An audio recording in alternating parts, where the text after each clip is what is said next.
Buenos días, soy Leonardo Guidi, analista financiero de Grupo Carey y vamos a ver el resumen semanal correspondiente al viernes 12 de agosto de 2022. Bueno, muy linda la semana que tuvimos en Estados Unidos.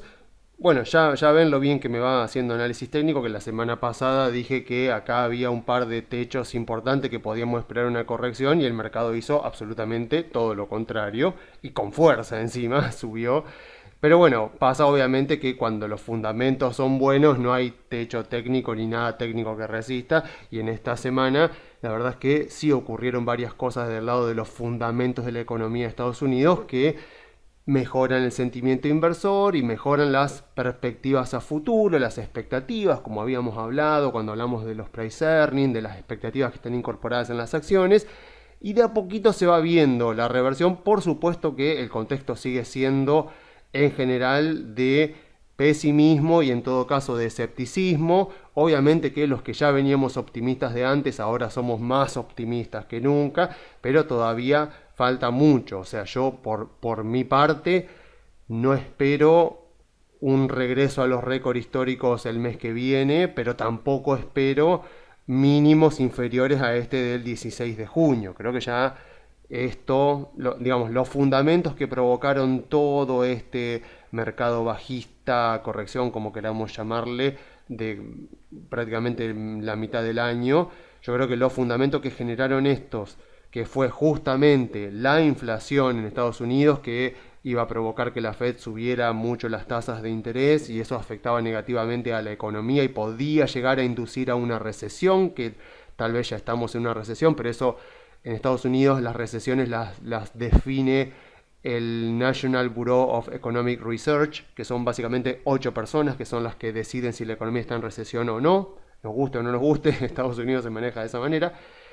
Y como esas causas ya esta semana han dado muestras de que están ya pegando la vuelta y están en disminución, creo que ya cada vez va cobrando más fuerza la idea de que efectivamente estamos en el inicio de un nuevo mercado alcista. Concretamente, como seguro sabrán, esta semana salió el dato de inflación en Estados Unidos y vino mucho mejor al esperado. La inflación intermensual en Estados Unidos fue cero. Obviamente que ahí cuando uno va al desglose, no lo voy a hacer ahora, pero ya lo venimos haciendo en varios informes, pero cuando uno va al desglose, lo que ve es que la suba en algunos ítems fue más que compensada por la energía, porque no sé si lo sabrán, pero si ustedes miran el precio del petróleo, hoy el precio del petróleo, el WTI, por lo menos el de Estados Unidos, está cotizando más barato de lo que cotizaba a finales de febrero cuando Rusia invade Ucrania.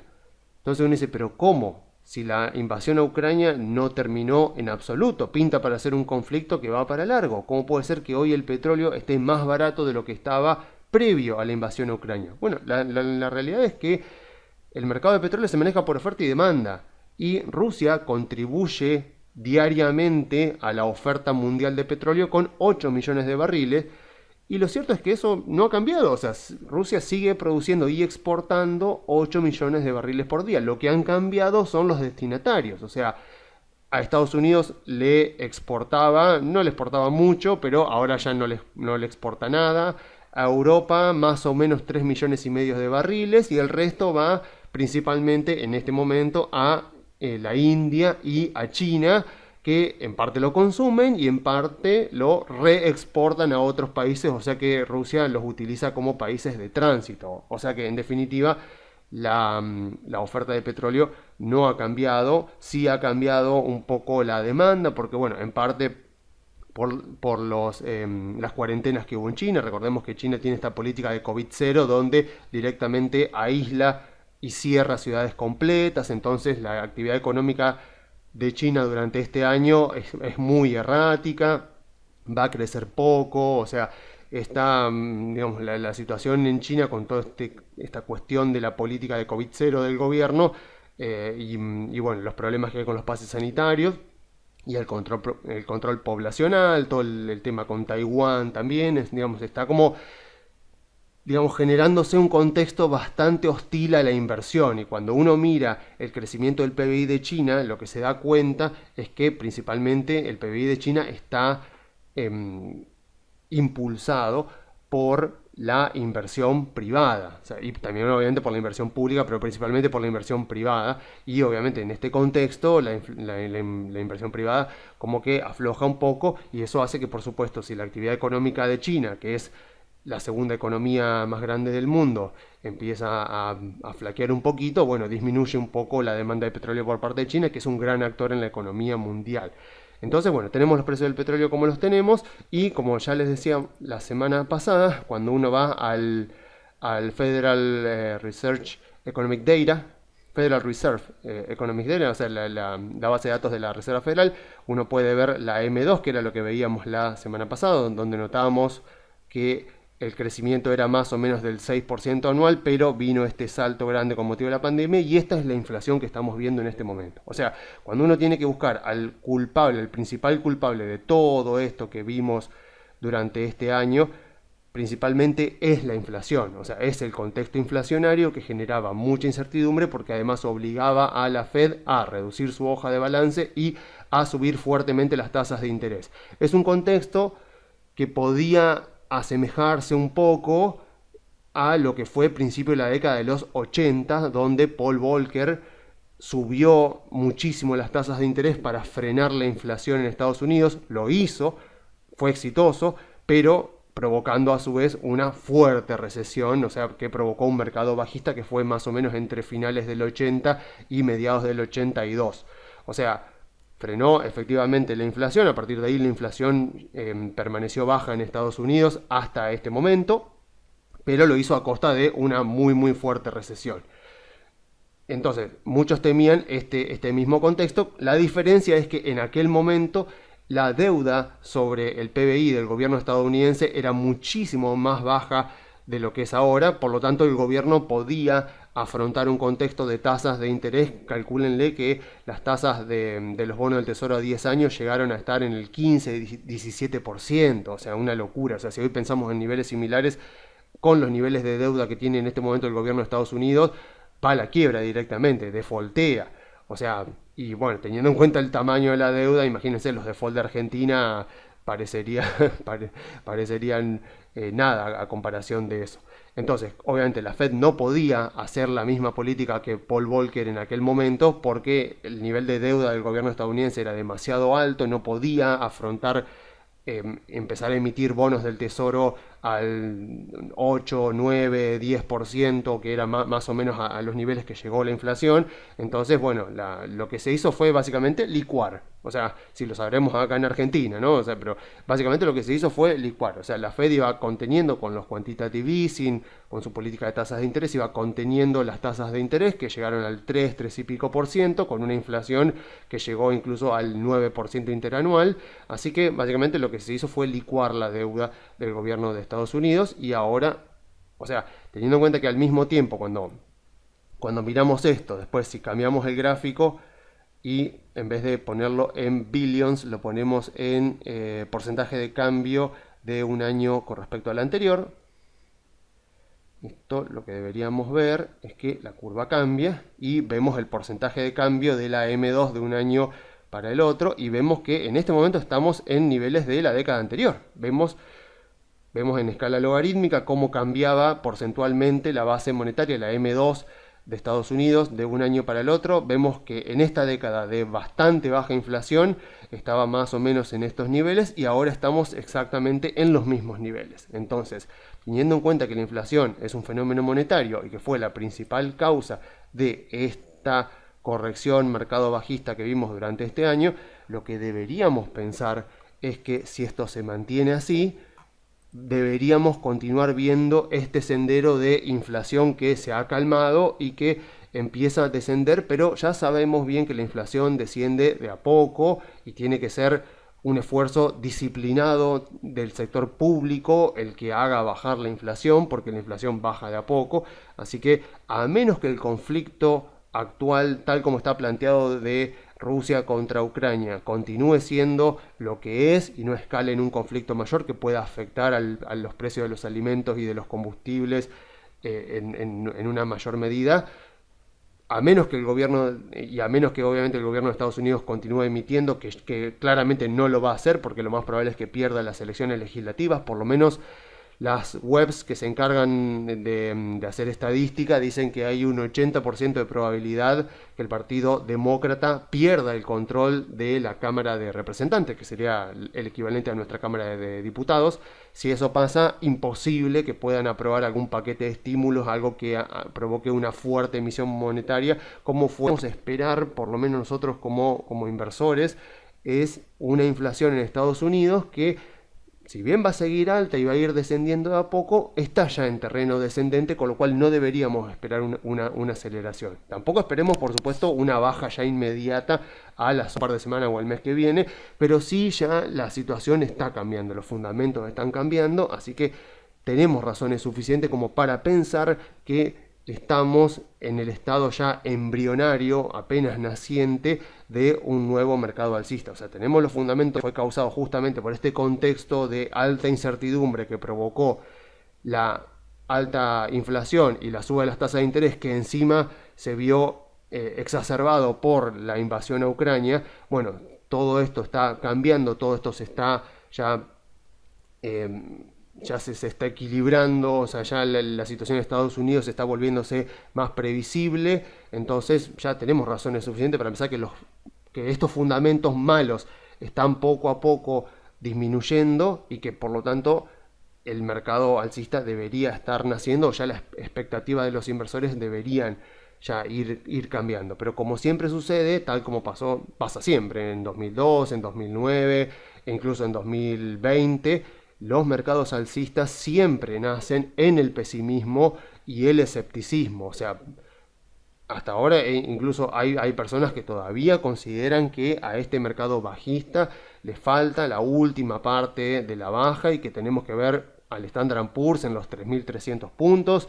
O sea que esa es la narrativa de gran parte del mercado, y la otra parte está totalmente escéptica de lo que está pasando. Dice, bueno, vamos a esperar y ver, todavía no es momento para entrar de nuevo en el mercado, porque todavía la guerra de Ucrania sigue siendo una realidad, todavía la inflación en Estados Unidos es una realidad, etcétera, etcétera. Bueno, obviamente los mercados financieros, los precios de las acciones, los precios de los bonos no viven en el presente, viven en el futuro, y cuando ya la expectativa va cambiando, ya eso se va viendo reflejado en los precios.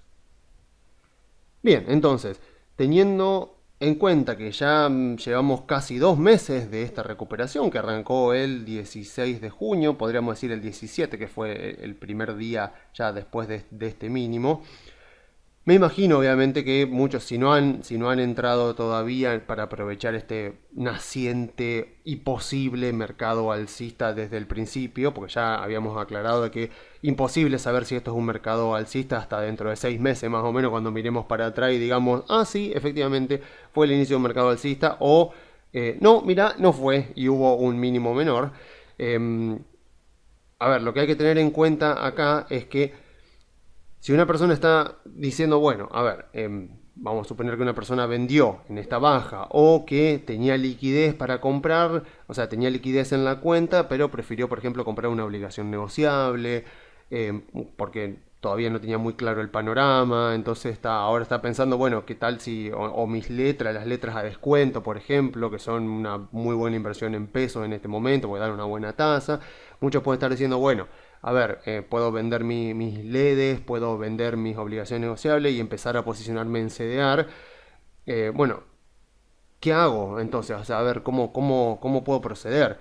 Bueno, antes que nada, por supuesto, vuelvo a aclarar de que en caso de que hayas tenido acciones y las hayas vendido solo porque los demás las vendieron, y ahora querés volver a comprar CDR solo porque ves que los precios se están recuperando, bueno, te va a ir muy mal. O sea, si haces eso te va a ir muy mal en la bolsa, porque siempre vas a estar llegando tarde a todos lados. O sea, tanto para comprar acciones que están baratas como para vender las acciones que están caras. Obviamente que si esto es un mercado alcista, y puede llegar a ser un mercado alcista secular de varios años, obviamente sí, no te jode demasiado si estás comprando ahora o comprando dentro de 3 o 4 meses, pero sí, obviamente que los rendimientos más fuertes se consiguen si uno logra entrar en el mercado alcista lo más antes posible, o incluso hay gente que se apura demasiado y compra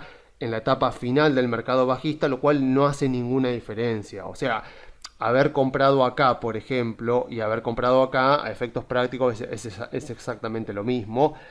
Así que tampoco hay problema. Bueno, si una persona es muy conservadora, tiene mucha resistencia al riesgo y quiere esperar unos 2, 3 meses, no hay ningún problema. Siempre que, por supuesto, después no se queje. Siempre que uno sea coherente con el accionar que está llevando adelante mediante su plan de inversión. O sea, si una persona es coherente, que dice, mira, a mí la verdad esto me da mucha desconfianza, no quiero meterme ahora en acciones, prefiero resignar un poco de rendimiento y comprar no sé, cuando el índice esté un poco más cerca del récord histórico. Bueno, perfecto, perfecto. Siempre que uno sea coherente con su plan de inversiones, siempre que uno tenga bien sensado, que tenga bien claro cuál es su tolerancia al riesgo y qué riesgo está dispuesto a tolerar, perfecto. Lo que sí no tiene que hacer es que su tolerancia al riesgo vaya en detrimento de su plan de inversiones y de su horizonte de inversión y de sus rendimientos, porque una persona arma un portafolio de empresas de muy buena calidad, como pueden ser las que solemos nombrar, Apple, Microsoft, Google.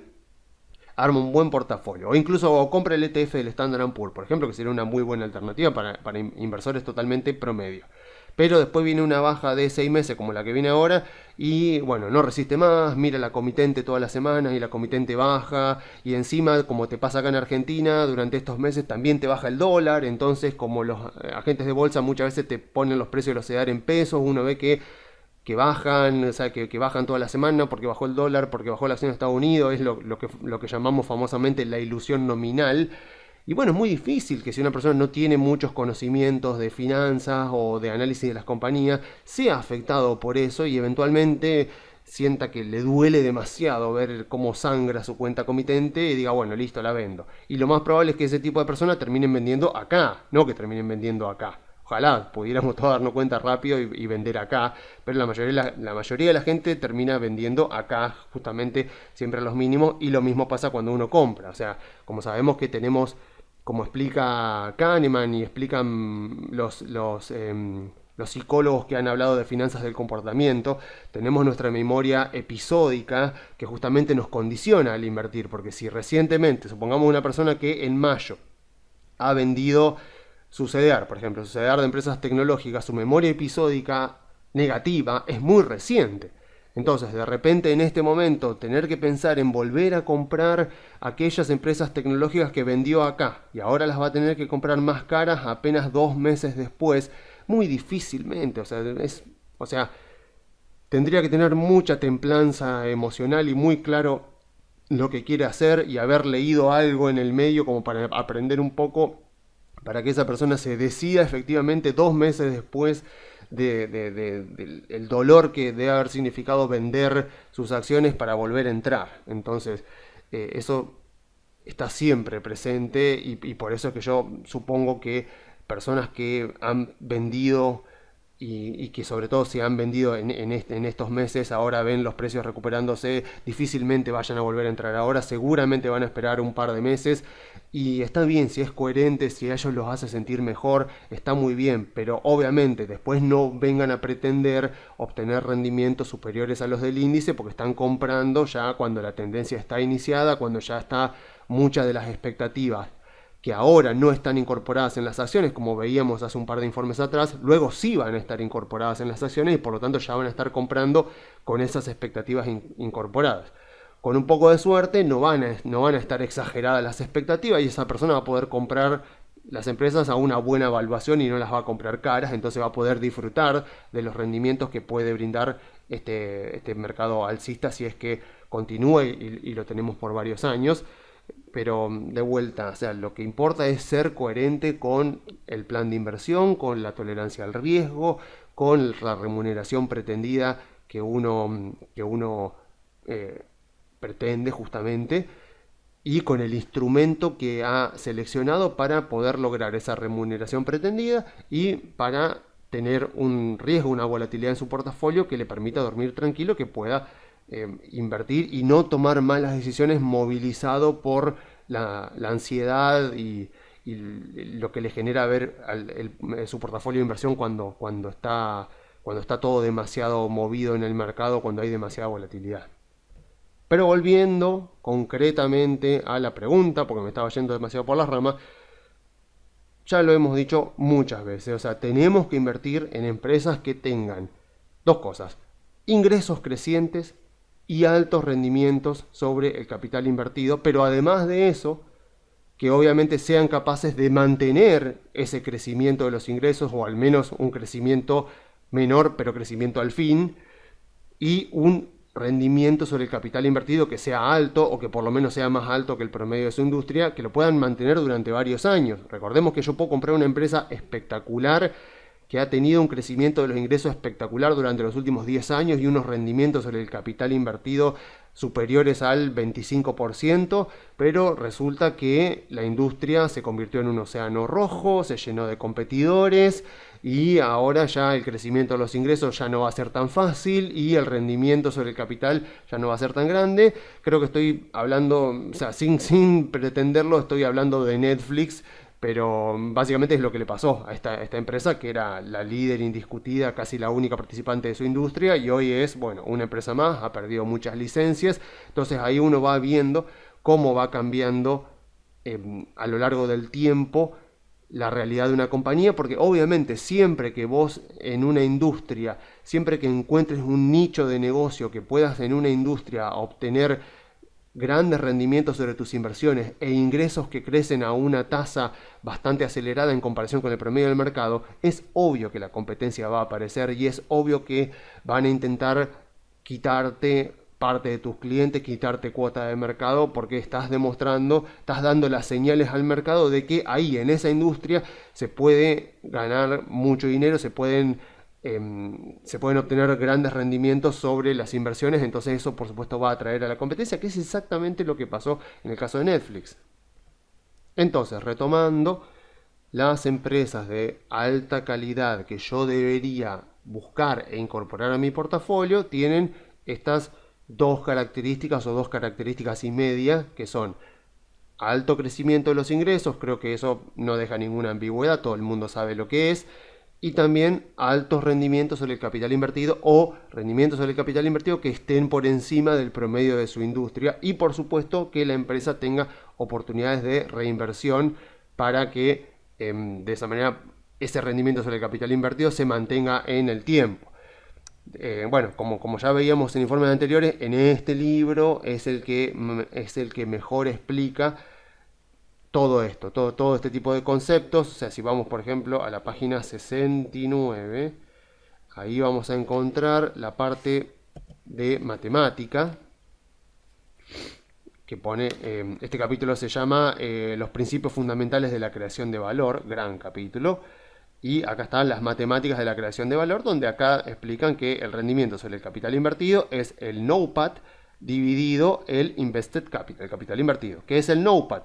El resultado operativo multiplicado por 1 menos la tasa de impuesto a las ganancias. En nuestro caso sería 35%, sería el resultado operativo de la compañía multiplicado por 0.65, que sería el 1 menos el impuesto a las ganancias. Obviamente que la pregunta es, bueno, pero ¿qué carajo es el Invested Capital? Porque es cierto, como ya lo habíamos comentado, que no todos utilizan la misma fórmula y hay enormes diferencias de resultados que pueden llevar a mucho error si uno utiliza una fórmula en una página web, por ejemplo, creyendo que es la misma que ha leído en el libro y de repente no lo es. Porque acá, por ejemplo, el rendimiento sobre el capital, el capital invertido para este libro, para estos autores, es lo que serían los bienes de uso, en castellano, digamos, o sea, lo que en inglés sería Property, Plant and Equipment, y el capital de trabajo. Entonces, acá en el denominador, este libro, los autores recomiendan poner lo que serán en castellano los bienes de uso y el capital de trabajo, la variación del capital de trabajo. Obviamente que también las inversiones son descontadas las amortizaciones. Damodaran, que lo vemos acá en este libro, da una definición bastante diferente. O sea, entonces ahí vemos que puede haber muchas diferencias entre un libro y el otro. Pero Damodaran aporta una innovación extremadamente importante, que obviamente este libro también la repite, pero el que primero habló mucho de esto fue Damodaran, que es la idea de los gastos de investigación y desarrollo. O sea, que normalmente se toman en el balance como gastos corrientes, pero Damodaran dice, no, si vamos a la página 251, que es donde habla de los ajustes que tenemos que hacerle a la evaluación, Damodaran dice muy correctamente que hay empresas, como pueden ser las empresas del sector de la salud, como pueden ser las empresas tecnológicas o las empresas del consumo discrecional, que son consideradas tecnológicas, como por ejemplo Tesla o Amazon, o Mercado Libre también. Son empresas cuyos activos intangibles, o sea, cuya investigación y desarrollo genera un activo, y las normas contables son muy injustas y no son precisas con respecto a ese tipo de inversión, y la tratan como un gasto corriente. Entonces lo que dice Damodaran es que uno tiene que considerar que la empresa en estas industrias puntuales, en el sector industrial por ejemplo no, en el sector de materiales tampoco, pero en estas industrias puntuales, que son las industrias del conocimiento, como se les suele conocer, cuando la empresa está haciendo I+D, o sea, está con su investigación y desarrollo, lo que está haciendo es crear un activo. Entonces él acá pone, por ejemplo, el valor del activo, o sea, el valor como si esto formara parte del activo, el activo constituido por todo lo que la empresa ha investigado, por los productos, los servicios que ofrece, que en parte son intangibles, pero que no están justamente de manera justa reconocidos en el balance. Entonces él explica acá, ya lo hemos visto en informes anteriores, ya saben, ya les he dejado incluso el libro para que se lo descarguen, pero ¿por qué digo esto? Porque vamos a aprovechar esta página web, que ya también la hemos visto, para ver un par de empresas, y esta página web no utiliza una fórmula para el rendimiento sobre el capital invertido que incorpore los gastos en investigación y desarrollo. Y eso lo que provoca es que al no capitalizar, como explica Damodaran, la investigación y desarrollo, lo que van a ver es que los rendimientos sobre el capital invertido están disminuidos en las empresas tecnológicas. Por ejemplo, ya que estábamos hablando de Netflix, podemos ver Netflix, por ejemplo, y van a ver que a pesar de que uno ve que esta ha sido una de las principales empresas de la década anterior, como podemos ver acá, bueno, ha caído mucho últimamente, pero lo que vemos acá cuando veo el ROIC, el rendimiento sobre el capital invertido, veo que al principio me muestra rendimientos altos, arriba del 20%, y después cae. Después 2021 dentro de todo fue alto, este año también viene alto. Entonces acá parecería que no es la gran empresa que yo recién dije que había sido durante la década anterior, pero acá se comete el error de que no se capitaliza. O sea, si uno busca en esta página web, ellos te dan la fórmula, porque obviamente uno se fija en la parte de preguntas frecuentes, me parece que está, uno se fija y te dan la fórmula del rendimiento sobre el capital invertido, y es bastante parecida a la de Damodaran, no es en absoluto esta, no es para nada parecida a esta, es mucho más parecida a la que da Damodaran con el valor de la deuda y con el valor del equity, restándole el cash, pero en ningún momento capitaliza investigación y desarrollo, con lo cual hay que esperar que si yo lo utilizo para empresas industriales, para empresas de materiales, para empresas de consumo básico, puede ir bien, puede ser bastante confiable tomarlo de esta página, pero que para empresas tecnológicas, para empresas del sector de la salud, para empresas de consumo discrecional, no es representativo. Aún así, si ustedes van a analizar el sector industrial, por ejemplo, o el sector de la energía, porque creen que puede seguir siendo una muy buena inversión, y empiezan a estudiar compañías como, no sé, Petrobras o Chevron o ExxonMobil, lo que obviamente no tienen que hacer nunca es hacer un análisis tomando información de una página web. O sea, sí o sí el análisis ahí hay que hacerlo a mano, básicamente. O sea, ponerle el pecho, sentarse en la silla, empezar a leer, agarrar el Excel y hacer estos cálculos. Yo incluso mostré cómo calcular correctamente el retorno sobre el capital invertido para Google en unos cuantos informes para atrás. Pero eso es lo que hay que hacer. O sea, no puedo ni tomarlo de esta, ni tomarlo de Coifin, ni tomarlo, no sé, de Yahoo, de ningún lado. O sea, tengo que hacer yo mi propio trabajo. Tengo que agarrar yo el Excel, agarrar de Ticker, por ejemplo, que es otra web que hemos visto. agarrar de ahí el balance y hacer el cálculo yo a mano, porque es información ultra sensible. En el caso de Netflix, lo que sí podemos ver, que nos muestra esta página, es cómo fue creciendo el revenue per share, o sea, los ingresos por acciones. Yo sé que muchos pueden decir, bueno, pero la empresa ha recomprado acciones propias. Sí, pero no es algo tan significativo en comparación con lo que han crecido los ingresos.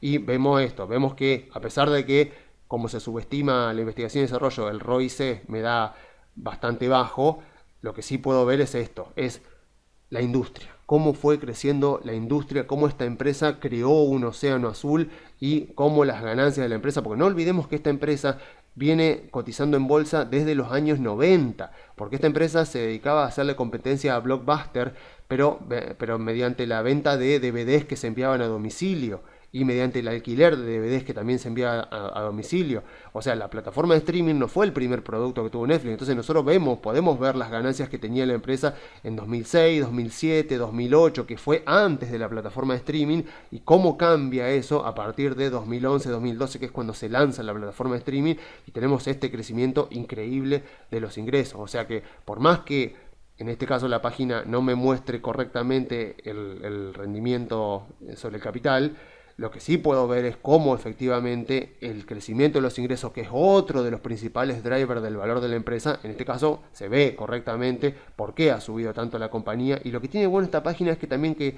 uno puede ir viendo cada año representado en el gráfico y en los valores. Entonces uno puede ir viendo cómo el mercado fue reflejando esta mejora en los fundamentos de la empresa.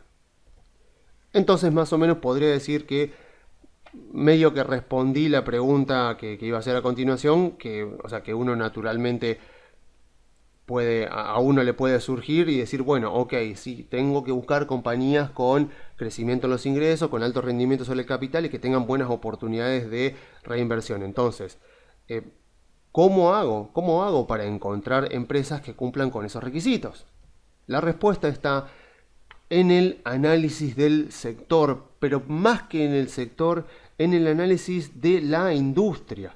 Porque lo cierto es que es la industria a la que pertenece una empresa la que va a determinar sus posibilidades de obtener altos rendimientos sobre el capital y sus posibilidades para incrementar sus ingresos. O sea, yo puedo tener una empresa con una muy buena gerencia, que tenga una propuesta de valor muy superior a la de la competencia, pero va a ser la estructura competitiva de la compañía la que me va a determinar si efectivamente va a ser una buena inversión o si no.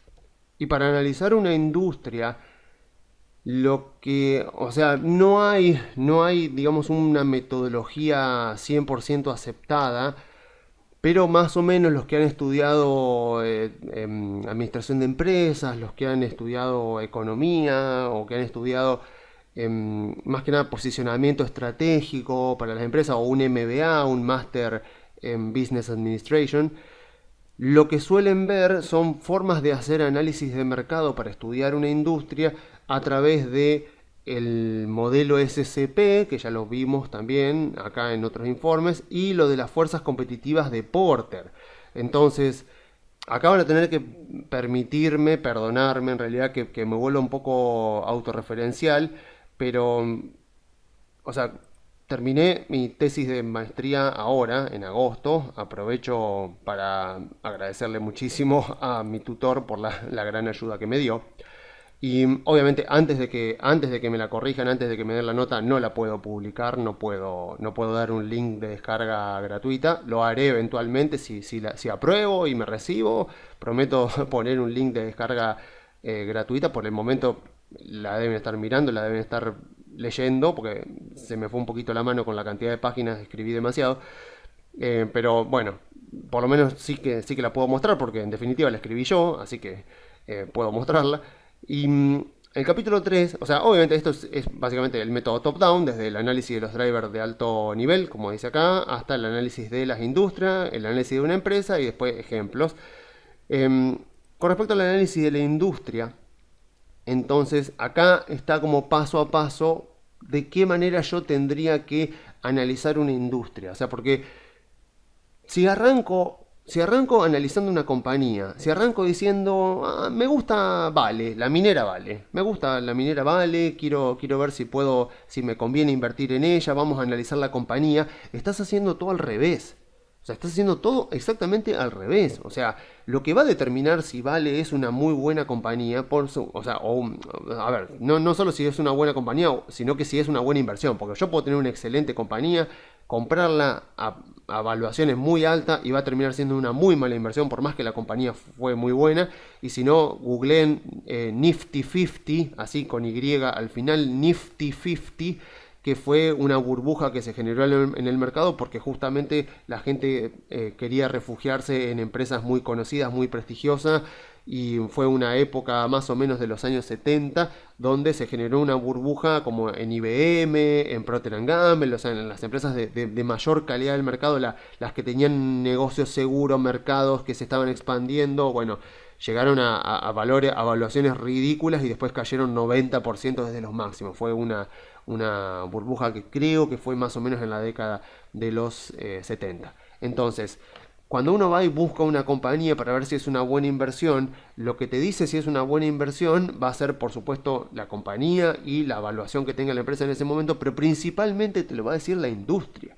Entonces vos tenés que tener en cuenta cuáles son los drivers de la industria, cómo está compuesta la industria. Por eso es que yo acá lo que voy detallando es el modelo SCP, que son justamente estos tres pasos, que es la structure, la estructura, la conducta y la performance, que sería el rendimiento de las compañías, donde uno va analizando paso a paso esto, la estructura de la industria, la cantidad de empresas que la componen, la homogeneidad de los productos y los servicios, si hay costo de entrada, costo de salida. En base a eso, a esa estructura que tiene la industria, lo que uno va a tener es la conducta de las empresas, o sea, de qué manera se compite en esa industria.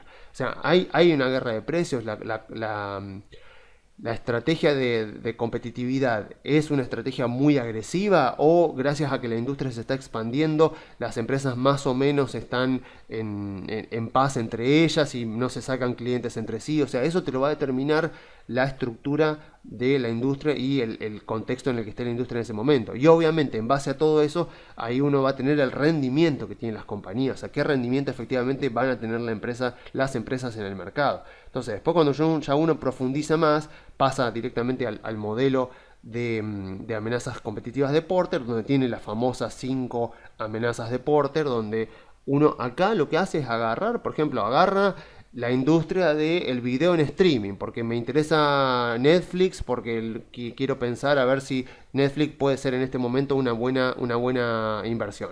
Bueno, amenaza de nuevos competidores. Bueno, claramente ya está, digamos, ya es una industria que ha madurado, ya nuevos competidores, sí, pueden llegar a venir nuevos competidores, pero lo que me importa principalmente es esto, es la intensidad de la rivalidad de los competidores actuales del mercado, en el caso que yo esté analizando Netflix, por ejemplo.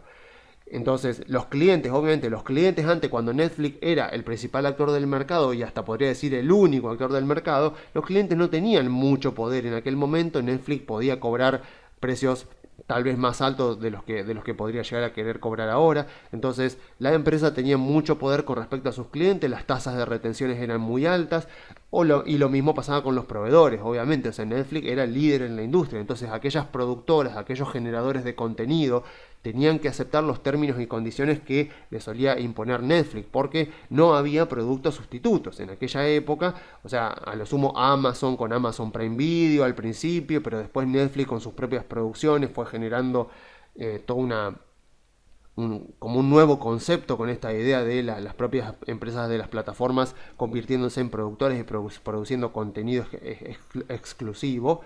Entonces esto era de una manera hace un par de años, unos cuantos años atrás, y ahora es totalmente diferente. Entonces, cuando yo analizo Netflix en este contexto y analizo esta estructura de la industria, lo que veo es que los clientes tienen muchísimo poder porque pueden rápidamente irse a otras plataformas que incluso tienen contenido más atractivo que el de Netflix. Netflix tiene producciones propias, tiene producciones importantes, pero la verdad es que antes tenía muchísimas más licencias y ahora no.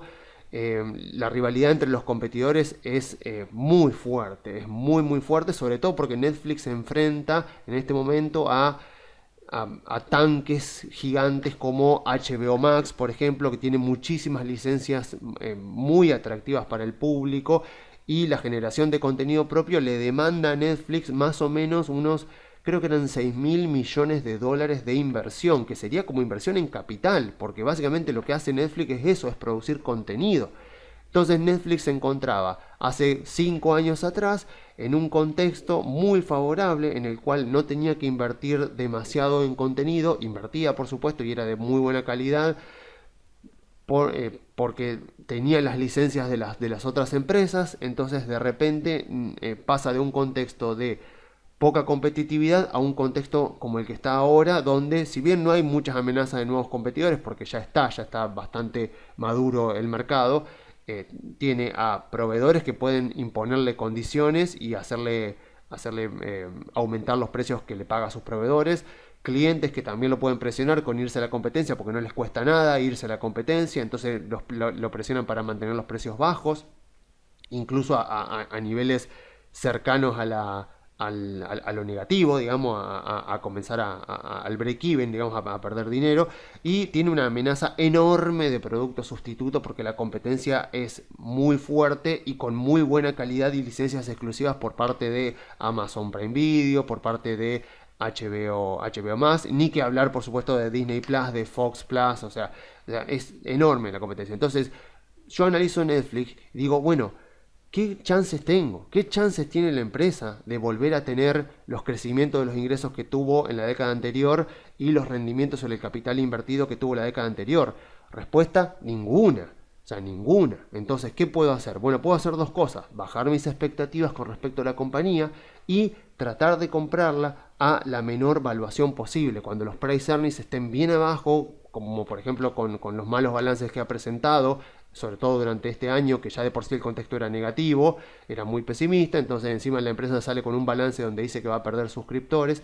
Entonces esa sería como la mayor chance que uno tiene hoy por hoy de invertir en Netflix y de obtener un rendimiento superior a los índices, pero por supuesto tengo que evaluar la compañía para ver qué perspectivas tiene la empresa de seguir aumentando su cantidad de clientes, de mejorar los rendimientos sobre su capital. Se habla, por ejemplo, de que van a hacer algo parecido no debería decir YouTube, porque YouTube es otra cosa, pero la idea de un tipo de usuario que sea gratuito pero con publicidad. Entonces eso podría llegar a traccionar nuevamente mucho a clientes que se fueron de vuelta a la compañía, y obviamente generar una nueva fuente de ingresos que en lugar de suscripciones sea suscripciones y publicidad, porque de hecho a YouTube le funciona muy bien. Entonces esto, para no extenderme mucho más, esto es lo que yo tengo que estar haciendo con las empresas, porque entonces si yo tengo que analizar Netflix de esta manera, de la misma manera me doy cuenta de que Disney Plus tampoco la tiene tan fácil. O sea, Disney se ha metido en el streaming, también generó muchísimo entusiasmo, digamos, cuando se inauguró la plataforma Disney Plus. De hecho, 2020 fue un año donde las acciones de Disney Plus subieron mucho, a pesar de que los parques estaban cerrados, porque se tenía mucha expectativa con respecto a la plataforma de streaming. Disney tiene licencias imposibles de copiar, o sea, tiene unas licencias que le generan unas ventajas competitivas que son infranqueables por la competencia. Pero volvemos a lo mismo, tampoco es que puede cobrar demasiado, incluso no está cobrando un precio que le permita obtener ganancias con la plataforma. O sea, no la está utilizando para ganar dinero, sino para traccionar gente a los parques de diversiones, que son los que de verdad le generan más dinero. Entonces, acá también eso, o sea, analizar la industria, analizarla en profundidad, me permite también no solo ver la empresa que estoy analizando puntualmente, sino sus principales competidores. A ver si estas empresas también terminan siendo alternativas de inversión interesante, o si por el contrario no lo son. O sea, en el caso de Disney, por ejemplo, generó mucho entusiasmo el hecho de que fuera una empresa con licencias tan importantes como Disney, que además tiene Marvel, tiene Lucasfilm, la que entrara al mundo del streaming. Y obviamente todo ese entusiasmo, después llegó un momento donde la realidad se hizo presente y había que empezar a ver los números. Y bueno, sí, es una gran compañía que tiene licencias muy importantes, pero la realidad es que cuando uno analiza Disney en su conjunto, lo que ve es que el grueso de sus ingresos se hace a través de los parques de diversiones. Entonces lo que tiene que hacer la compañía, y que lo ha hecho inteligentemente, fue utilizar su plataforma de streaming para atraccionar gente a los parques, no para generar ingresos. Entonces si uno estaba tal vez pensando eso, pensando que Disney podría llegar a aumentar el precio del streaming a valores incluso superiores a los de Netflix, a los de Amazon, porque podía darse el lujo de hacerlo porque la gente iba a pagar por ese contenido, bueno, no es la estrategia que pensó la gerencia, porque la gerencia, que conoce mejor la compañía, consideró que era mejor ir por ese otro lado. Entonces uno mira hoy los rendimientos de Disney y los rendimientos del capital y el crecimiento de los ingresos todavía son muy afectadas por la pandemia, pero por lo que se ve Disney no está utilizando la plataforma para obtener un enorme rendimiento sobre el capital. Posiblemente lo haga, seguramente en algún momento la empresa va a querer que la plataforma sea rentable, pero no es la estrategia de negocio que están llevando en este momento. Entonces, como para que quede la idea de lo que hay que hacer, este es el tipo de análisis que yo tengo que hacer, porque de esa manera voy dándome cuenta de la propuesta de valor que tienen las empresas, del entorno competitivo y de la capacidad que tienen las compañías para hacer crecer sus ingresos de manera sostenida en el tiempo y para obtener rendimientos sobre el capital que sean por lo menos superiores al costo de capital, como para crear valor, pero de ser posible superiores al promedio de la industria, o en todo caso al promedio del índice Standard & Poor's, porque recordemos que a largo plazo, cuando digo a largo plazo, 2, 3 años o más, el rendimiento de las acciones en el mercado tiende a converger al rendimiento sobre el capital invertido promedio que la empresa ha tenido durante todos esos años. Entonces, si yo tengo al Standard & Poor's rindiéndome 10% durante los últimos 20 años, 10% promedio anual, y tengo una compañía como Apple, por ejemplo, que tiene un rendimiento sobre el capital invertido que bien medido me da más o menos un 20% promedio anual durante los últimos 10, 15 años, bueno, lo que va a pasar es que el precio de las acciones de la empresa va a subir más o menos 20% promedio anual, que es exactamente lo que pasó con Apple. Algunos años habrá subido 30, otros años habrá bajado 2, 3, o sea, otro año habrá subido 10, 15, pero en el promedio converge al rendimiento sobre el capital invertido. Entonces, no es algo para desestimar, es algo que sí o sí tenemos que tener en cuenta, porque en última instancia es lo que determina el rendimiento que vamos a tener en nuestras inversiones. Lo que tiene que quedarnos claro después de hacer este análisis y el análisis anterior, el SSP, es cómo está configurada la estructura competitiva de esa industria. Yo creo que lo puse, a ver si está por acá, a ver si es esta, sí, es esta.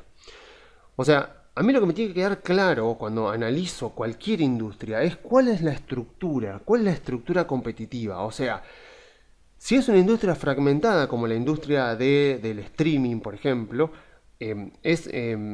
o sea, las oportunidades que puedo llegar a tener son de consolidación. O sea, yo creo que eventualmente Netflix podría ser adquirida por otra compañía. Se ha rumoreado que Apple, que también tiene su servicio de streaming, estaba pretendiendo comprar Netflix en algún momento, pero eventualmente si en esta industria en la cual todos ganan más o menos un rendimiento bajo sobre el capital y más o menos sobreviven y hacen crecer sus ingresos a una tasa relativamente estable, para poder superar eso, para poder salir de ese estancamiento que tiene la industria, bueno, sí o sí se recurre a la consolidación, o sea, que haya alguna empresa que empiece a adquirir a otras, y bueno, después, obviamente, si es una industria emergente, que eso es lo que más nos interesa, o sea, si es una industria emergente, vamos a tener justamente a las empresas que fueron las primeras o una de las primeras en entrar a esa industria, las que más consolidan su posición y que obtienen la mayor cantidad de ingresos. Después, obviamente, las industrias maduras, como ya sabemos, ya son industrias... Bueno, eso lo habíamos visto acá. O sea, que nosotros tenemos que focalizarnos en estas industrias en las que están en esta etapa del ciclo de vida y no acá. O sea, porque en la madurez lo que vamos a ver son empresas que no crecen y que a lo sumo van a poder ganar un rendimiento superior a la competencia por ventajas competitivas que tengan. A ver, por ejemplo, si me fijo acá, Coca-Cola, a ver, por ejemplo, Coca-Cola, vamos a ver acá, Coca-Cola, por ejemplo, sabemos la competitividad de Coca-Cola, sabemos las ventajas competitivas que tiene Coca-Cola, pero aún así vemos que los rendimientos sobre el capital invertido en este caso son más fiables que en empresas tecnológicas, porque estamos hablando de una empresa industrial de consumo básico. Vemos que dentro de todo son bastante buenos por ser una empresa Coca-Cola, pero lo que vemos es que cuando miro acá los revenue per share, los ingresos por acción, vemos esto, vemos un gran estancamiento, o sea, que es lo que vemos normalmente en una industria madura como la que está Coca-Cola. Entonces, no esperemos justamente de Coca-Cola rendimientos que a lo largo de muchos años le vayan a ganar al índice. De hecho es lo que vemos acá. O sea, vemos acá en la web, en esta web también nos ponen esto, nos ponen el rendimiento porcentual de las acciones, que por supuesto, como es una empresa que está dedicada al consumo básico, le está yendo bastante bien este año, a pesar de que el Standard & Poor's está en negativo. Pero cuando vemos periodos de 5 años y de 3 años, vemos que el rendimiento de la empresa en absoluto ha sido igual al del índice Standard & Poor's, que le ha ganado por mucho. Bueno, es lo que puedo esperar yo de una empresa que está acá, justamente porque no tiene capacidad de obtener rendimientos sobre el capital que estén muy por encima del costo de capital, y por lo tanto, si tampoco logra hacer crecer sus ingresos, porque justamente está en una industria que es muy madura, bueno, lo que vamos a esperar es eso, que los rendimientos de las acciones converjan aproximadamente a los rendimientos sobre el capital, que como vemos acá en el gráfico, al estar en una industria madura, van a ser bajos, van a ser bastante cerca del costo del capital. Y como para que se hagan una idea, un costo de capital promedio en Estados Unidos suele estar en el orden del 8, del 9%. O sea, el costo de capital no es algo que varíe mucho, no solo entre empresas, sino también entre industrias, porque las variables que van a calcular el costo de capital son las mismas en la gran mayoría de los casos. Cambian algunas puntuales, como la estructura de capital de la compañía, pero en definitiva, o sea, los costos de capital son bastante parecidos entre las empresas. Están más o menos entre un 7, un 8, un 9%, 10% en el peor de los casos. Entonces, cuando hablamos de empresas de industrias muy maduras cuyos rendimientos convergen al costo de capital, bueno, estamos hablando de empresas cuyos rendimientos van a converger más o menos al 10% anual, que es justamente el rendimiento promedio que tiene el Standard & Poor's. Entonces son empresas que van a converger más o menos a ese rendimiento.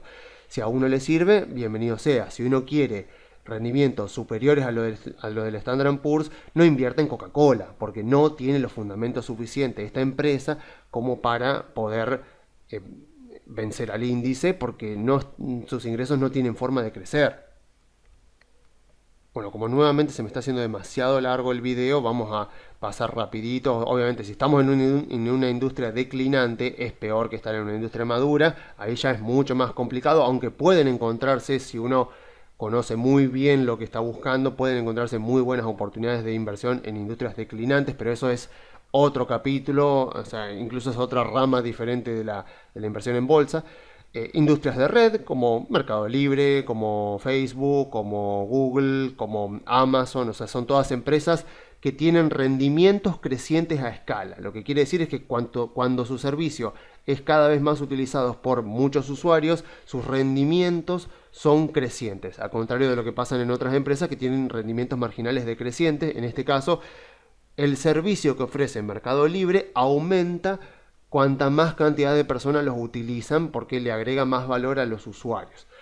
Y las industrias de núcleo vacío, que no voy a entrar en esto porque es muy complicado, pero es un tipo muy especial de industria, como por ejemplo la industria de las aerolíneas comerciales en Estados Unidos, que se podría considerar así, que son aquellas industrias en las que es muy difícil competir. Pero bueno, es algo muy complicado. Eventualmente, si algún día pongo esto gratuitamente, lo van a poder leer.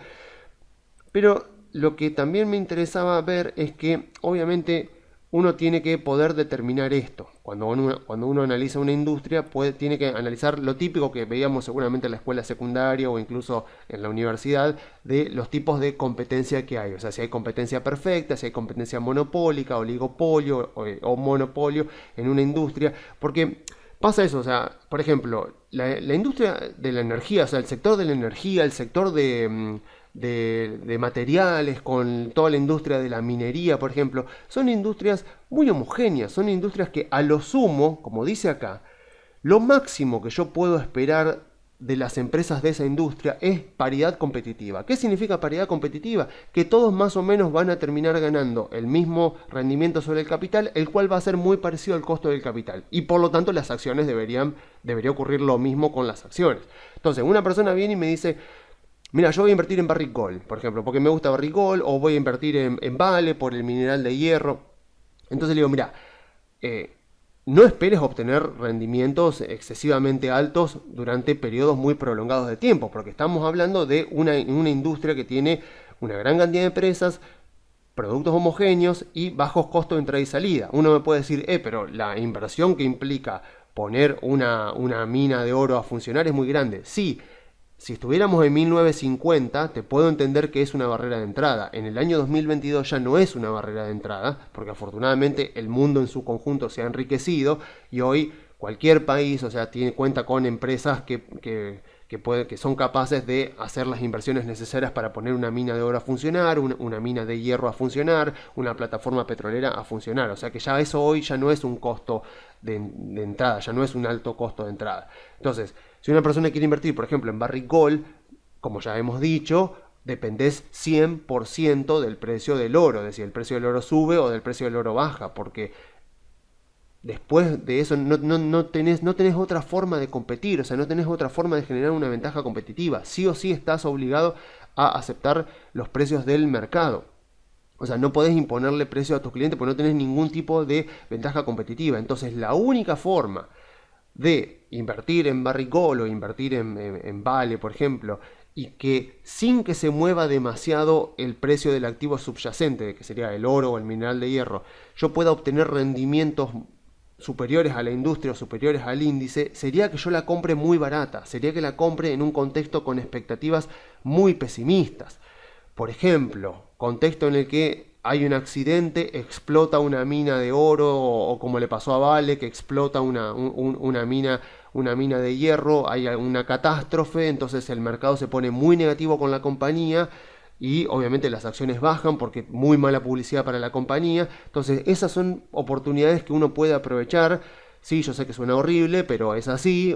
Si el mercado se pone muy negativo con esa empresa, pero uno detecta que el accidente de esa mina no afecta demasiado a la producción total de la compañía, uno puede ahí encontrar un contexto en el cual el precio de las acciones ha caído demasiado en relación a los fundamentos y que el price earning que marca las expectativas ha quedado muy barato, y si uno considera que la empresa va a poder salir adelante de eso y que la producción no se verá demasiado afectada por ese accidente, puede aprovechar y puede comprarla, y eventualmente cuando el mercado reconozca que la empresa vale más de lo que está cotizando y eventualmente el precio corrija, uno va a poder hacerse esa ganancia.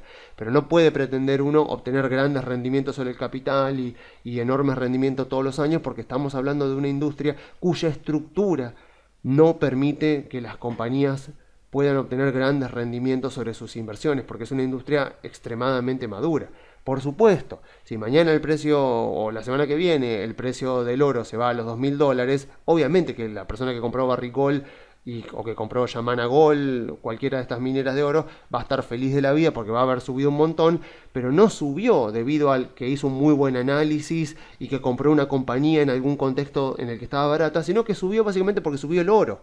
Y no tenemos ningún control sobre eso nosotros. Entonces, no está bueno que el resultado de nuestras inversiones dependa de factores externos más de lo que depende de nosotros. Siempre va a depender de factores externos, porque no podemos controlarlo todo. Pero lo principal es que el rendimiento de nuestro portafolio esté principalmente comandado por nuestras decisiones, no por el azar que ocurre y que de repente un día nos beneficia, pero también otro día nos puede perjudicar.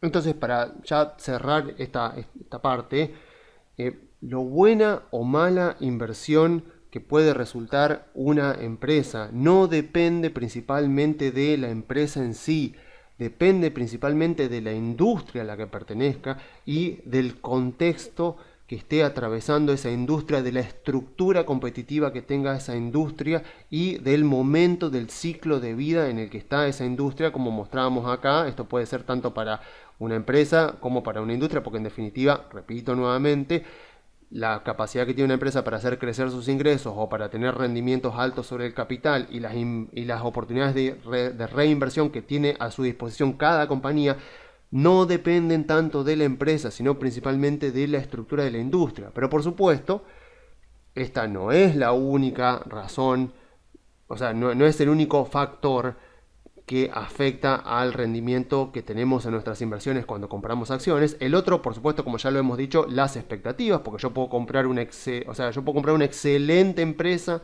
que está en una industria que está creciendo, que tiene altos rendimientos sobre el capital invertido, pero compré las acciones en un contexto de euforia del mercado donde los price earnings estaban altísimos, había muchísimas expectativas imposibles de cumplir, y bueno, me vino la burbuja de las .com, me vino las Nifty 50 de la década de los 70, y por más que compré una gran compañía en una gran industria, igual perdí dinero, con lo cual vuelvan un par de informes para atrás donde analizábamos los price earnings, de cómo utilizarlos para analizar las expectativas, porque eso también es sumamente importante. Si encuentro una muy buena empresa que está en una buena industria, no tengo que emocionarme ni ya abrir la cuenta comitente para empezar a poner órdenes de compra, sino que primero tengo que ir a ver cómo están las expectativas del mercado, porque si yo encontré una excelente empresa en una excelente industria, pero resulta que el resto del mercado ya la conoce, ya sabe que es una gran compañía, ya la encontró antes que yo, y bueno, voy a llegar tarde. Por más que me pese, voy a tener que esperar, voy a tener que monitorizarla, ponerla ahí en mi panel de empresas que voy siguiendo, y bueno, eventualmente habrá oportunidades para comprar. O sea, y pensemos esto, ¿no? O sea, el año pasado tal vez pensábamos que teníamos excelentes empresas que estaban siempre subiendo todos los meses, que nunca íbamos a poder comprarlas. Y de repente vino el 2022 y hoy por hoy empresas excelentes que el año pasado mucha gente decía qué lindo sería que venga una baja para poder comprarla. De repente, bueno, acá está la baja, cómprala ahora. Bueno, obviamente que los que dicen eso, después cuando llega este contexto, no compran porque están asustados, como está asustado la mayoría. Y no, bueno, ahora no, porque está cayendo todo mucho. Entonces pasa eso, o sea, gente que estaba triste porque no podía comprar, frustrada porque no había podido comprar buenas empresas a buenos precios, de repente ahora las tiene a excelentes precios, pero como todo el mundo está vendiendo y la gente está pesimista, no las compran. Entonces, muy importante ver las expectativas y tener paciencia, o sea, tener paciencia. O sea, si encontramos una excelente compañía y de repente no está a una buena evaluación, paciencia, ya va a llegar. Siempre vienen los contextos bajistas que nos permiten aprovechar ineficiencias del mercado y poder comprar buenas compañías a muy buenos precios.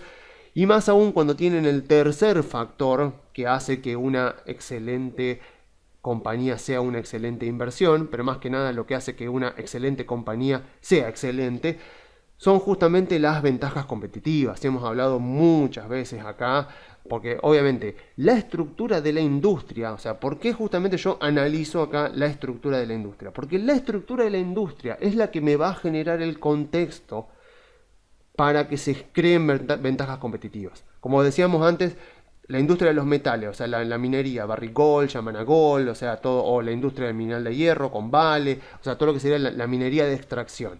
La estructura de esa industria no permite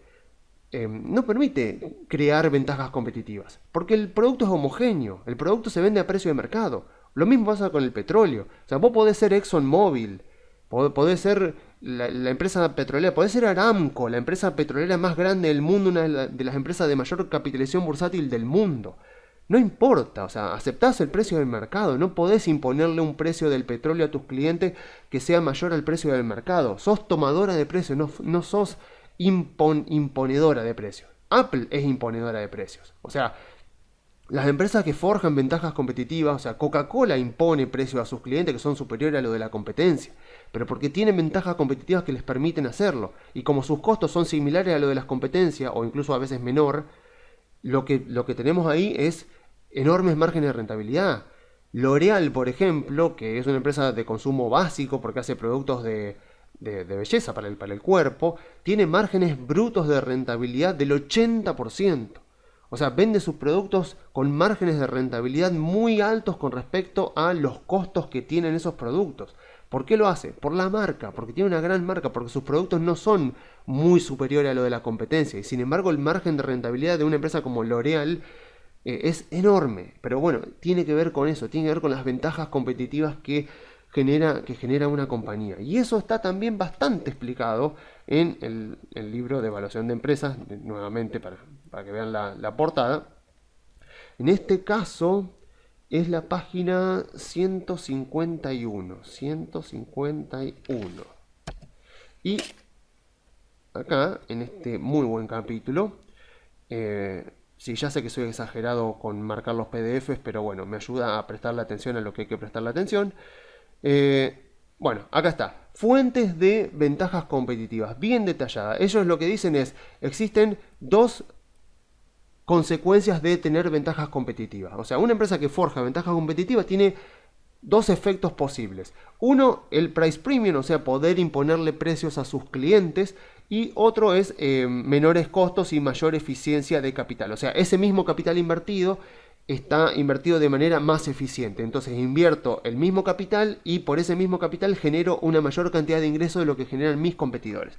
Y después hay una acá aparte que son lo que ya decíamos, los rendimientos que se incrementan a escala. Las industrias de red, como decíamos, Mercado Libre, Facebook, Google, o sea, todas las empresas que generan una red y que generan economías de escala con ingresos crecientes a medida que la escala va aumentando. Esto, bueno, para pasar rápidamente, bueno, productos innovadores, difíciles de copiar o productos patentados o servicios patentados, tecnologías patentadas. Bueno, volvemos a lo mismo de normalmente la Coca-Cola, el iPhone. Bueno, imagínense, ya sabrán los productos que hay. Bueno, Google mismo con su buscador, con el Android, o sea, con los servicios que ofrece, con los servicios de la nube. Después, calidad, bueno, los clientes están dispuestos a pagar una prima adicional de precio por diferencias en calidad que son reales o percibidas. Eso es muy interesante. Muchas veces la calidad de un producto puede no ser real, sino simplemente ser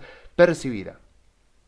Y obviamente que le cobran una prima sobre el precio que está por encima de los precios de la competencia. La marca, obviamente los clientes están dispuestos a pagar una prima adicional de precio basado en la marca, incluso si no hay una clara diferencia en calidad. El libro pone el ejemplo de BMW, por ejemplo, como una marca premium de autos, y cuando uno mira los costos de BMW no son muy diferentes a los costos de Volkswagen, por ejemplo, pero la gente percibe a BMW como una marca de más alta calidad de Volkswagen y por lo tanto está dispuesto a pagar una prima adicional por autos de BMW que no estarían dispuestos a pagar por autos de Volkswagen.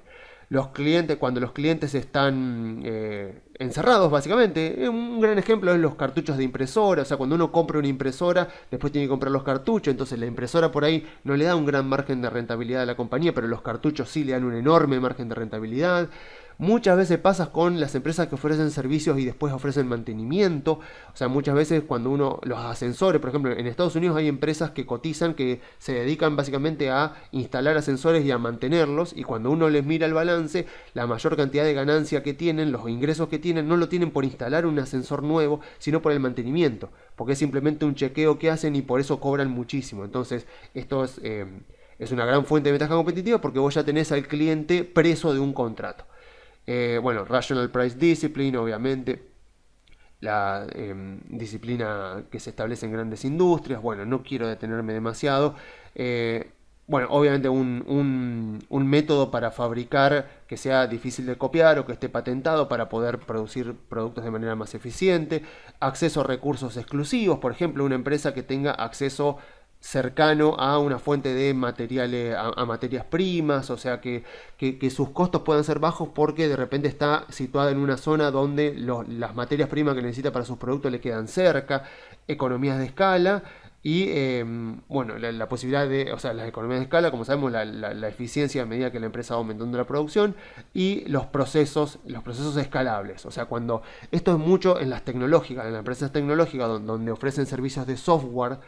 Lo que ocurre es eso, es que un cliente adicional, el costo que te genera un cliente adicional de por ejemplo, el Google Drive, por ejemplo, los servicios en la nube de Google, los servicios en la nube de Microsoft, un usuario adicional de Office 365 de Microsoft, un usuario adicional de los servicios de la nube de Azure, no te genera un costo muy grande. Un cliente adicional de Amazon.com no le genera un costo muy grande a la empresa. Entonces tienen procesos escalables. Entonces, Eso es lo que genera que, o sea, todo esto es lo que puede generar que una empresa tenga estas ventajas competitivas y que pueda diferenciarse de la competencia. Si yo encuentro una empresa que está en una industria que le da el entorno suficiente para forjar ventajas competitivas y la empresa lo ha logrado y además consigo una compañía que a su vez por cuestiones del mercado esté cotizando a una relativamente baja valuación, porque las expectativas sobre el futuro de la economía están mal,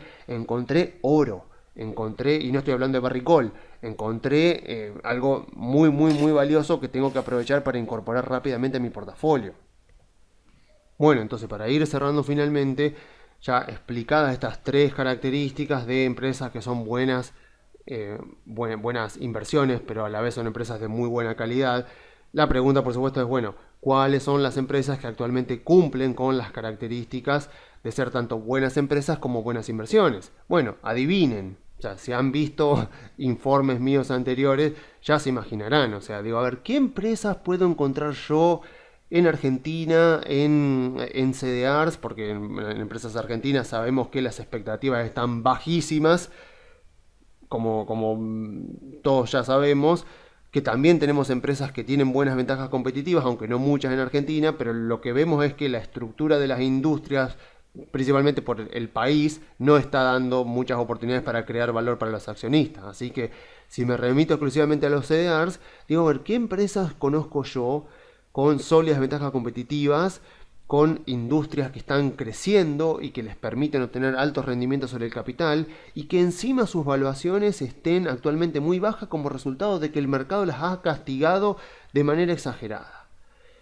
Y bueno, imagínense, pero creo haber mencionado muchas veces a Apple, a Google, a Microsoft, a Facebook, pobre que es la más castigada de todas, a Amazon que también ha sido muy castigada, Mercado Libre, o sea, Mercado Libre impresionante lo que se recuperó, pero lo que podría llegar a seguir recuperándose, a pesar de que es una empresa que está en constante estado de crecimiento, o sea, es una empresa que llega parcialmente a la madurez en algunos momentos y tiene una gerencia muy proactiva que enseguida empieza a crear nuevos negocios y la parte de Mercado Pago va a ser impresionante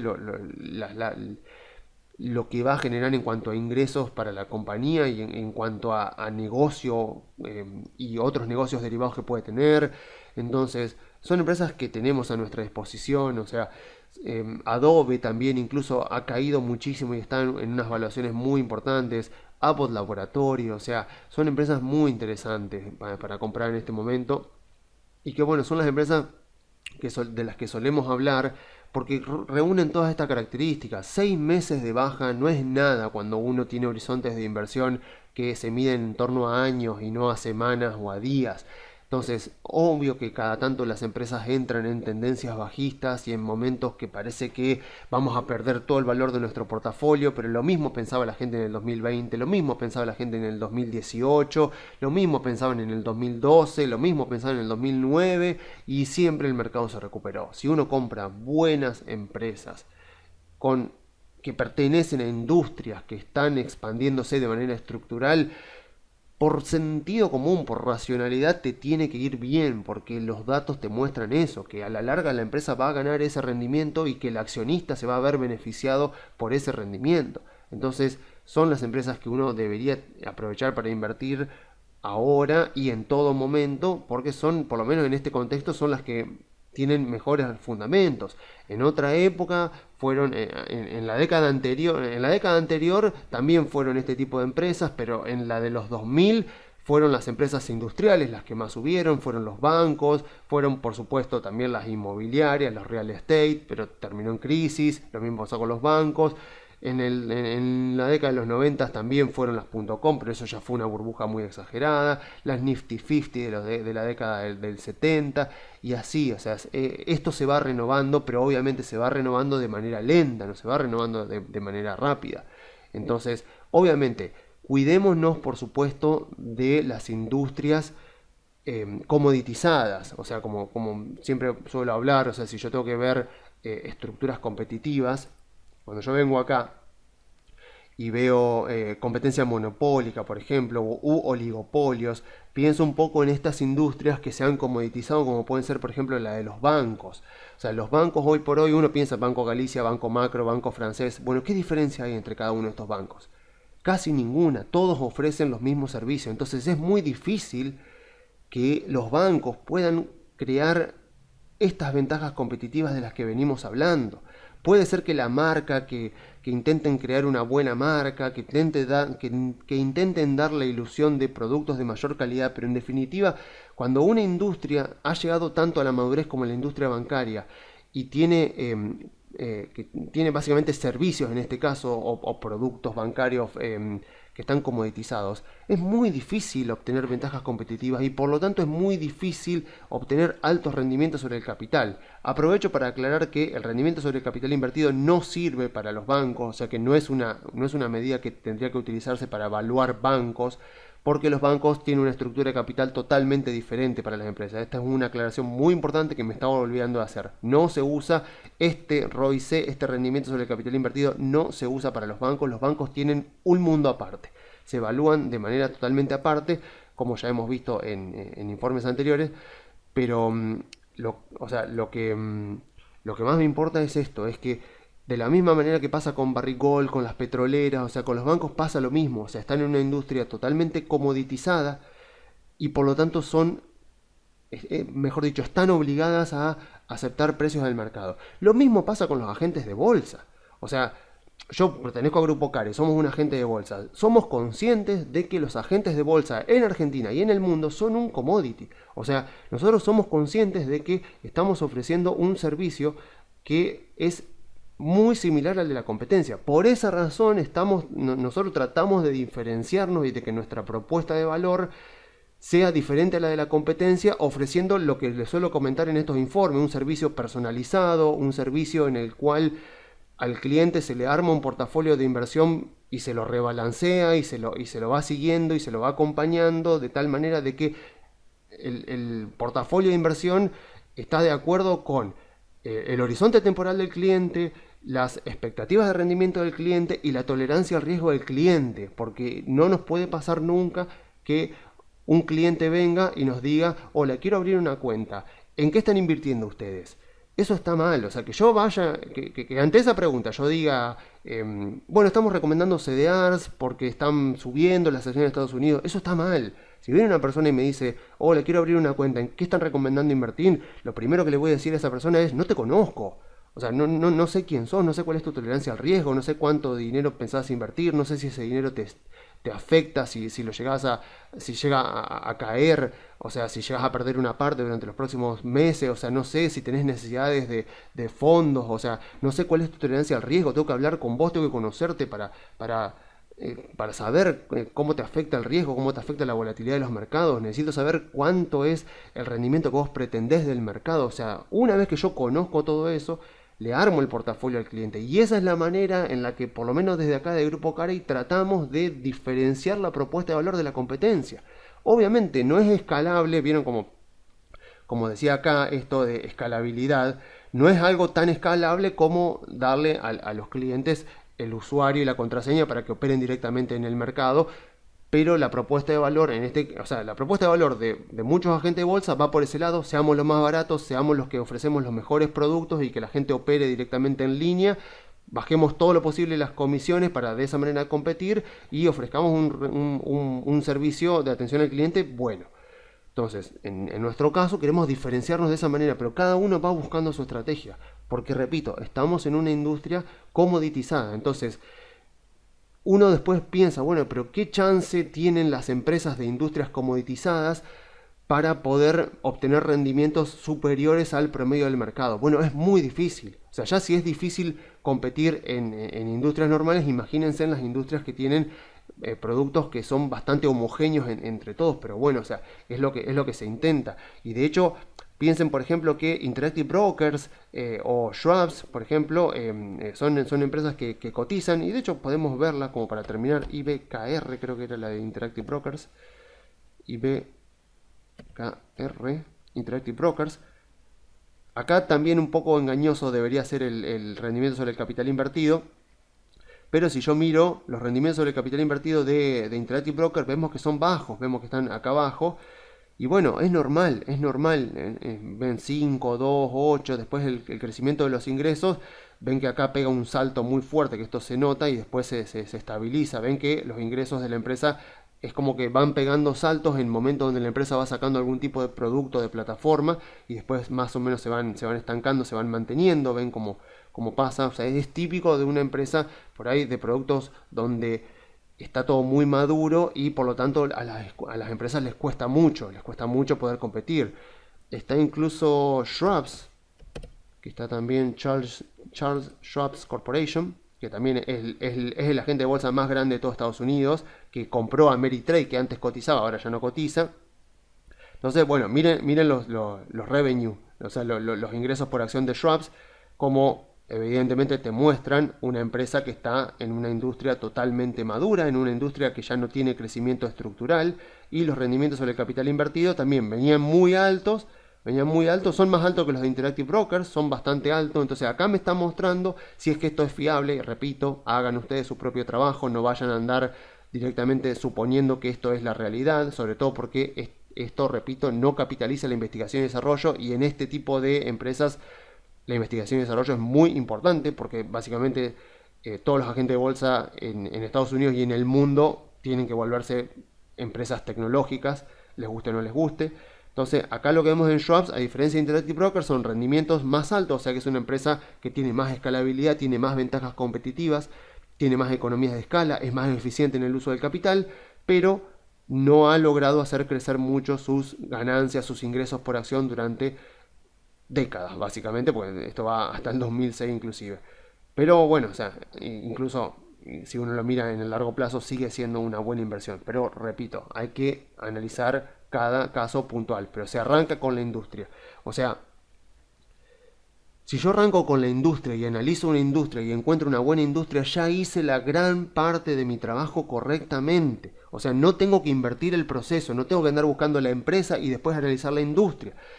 O sea, no se trata de buscar una aguja en un pajar, eso es lo que me importa. No se trata de buscar una aguja en un pajar. Digo, bueno, tengo que buscar una empresa con estas características. Así que empiezo a buscar una por una, y hasta poder encontrar la que tiene estas características, estas 3 características que van a hacer que sea una buena inversión. O sea, no se trata de buscar una aguja en un pajar. Se trata de buscar los pajares que tengan la mayor cantidad de agujas. O sea, se trata de encontrar las industrias que tengan una estructura competitiva que permitan que las empresas forjen ventajas competitivas. Entonces ahí sé que voy a encontrar muy buenas empresas. Después, si son buenas inversiones, todo dependerá de cómo estén las expectativas del mercado y cómo estén las perspectivas futuras de cada compañía. Ese es el trabajo que tengo que hacer yo como inversor, y ese es el trabajo que por lo menos yo como analista financiero intento hacer cada semana para agregarle valor a los portafolios de inversión de mis clientes. Así que bueno, yo me despido dejándole las vías de comunicación. Se pueden comunicar enviando un mail a contacto@grupocarey.com.ar, o también me dijeron que en info@grupocarey.com.ar.